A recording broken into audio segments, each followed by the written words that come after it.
গুরুদা বলছি গরম গরম ভাত একদম গরম গরম ভাত শেষ হয়ে গেছে, আরেকবার বানালাম।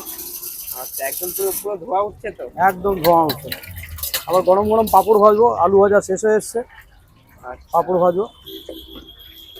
এটা কি স্পেশাল ভেজ নাকি? হ্যাঁ, এটা স্পেশাল ভেজ যাচ্ছে। আর নেই। এখন প্রায় সব শেষের দিকে। একদম।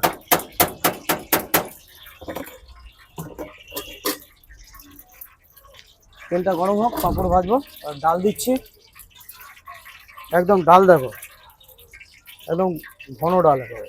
একদম তো দেখছি পুরো ঘন। ঘন ডাল পুরো। সব জায়গায় যেরকম ডালে অনেক কিছু মেশানো হয়। হ্যাঁ, না না, আমাদের ওইসব ওই ভাতের ফ্যান, ময়দা ফয়দা ওইসবের গল্প নেই। ছেলে ডালটা টেস্ট করে, ডালই করে। আর এটা সয়াবিন আলুর তরকারি। আলু সোয়াবিন। এটা একটু কালার দেখতে পাচ্ছি, এটা কি কোনো ফুড না কালার না, আছে? কালার না, এটা কালার না, এটা টমেটো দিয়ে এসছে। টমেটো, টমেটো টমেটো আর কেচাপ থাকে না, কেচাপের কালার এরকম আসবে। আর হ্যাঁ। কাশ্মীরি লঙ্কা নাকি? না, আমাদের কোনো কাশ্মীরি লঙ্কা না, আমাদের নর্মাল লঙ্কা ইউজ হয়। আচ্ছা, আর কালারের উপর যেটা বলছো, এটা দেখো, রান্না করতে জানলে অনেক কিছু করা যায়।